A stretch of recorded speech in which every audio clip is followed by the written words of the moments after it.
ঈদ মোবারক। ঈদ মোবারক। ভালো আছেন? ঈদ মোবারক। ঈদ মোবারক। ঈদ মোবারক। আসসালামু আলাইকুম, সবাইকে ঈদ মোবারক। আজ পবিত্র ঈদুল আজহা, কিছুক্ষণের মধ্যেই আমাদের ঈদগাহ ময়দানে ঈদের নামাজ অনুষ্ঠিত হবে। আর সকাল 7টায় ঐতিহ্যবাহী মিরপুর অবদাস সংলগ্ন ঈদগাহ ময়দানে ঈদের জামাত অনুষ্ঠিত হবে। সবাইকে ঈদের শুভেচ্ছা। আশা করি আপনারা যে যেখানে আছেন সবাই ভালো আছেন, সুস্থ আছেন। ঈদ মোবারক।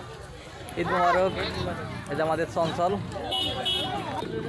অনেক দোকান বসেছে এই ঈদগার সামনে, দেখতে পাচ্ছেন বিভিন্ন ধরনের জিনিস বিক্রি হচ্ছে।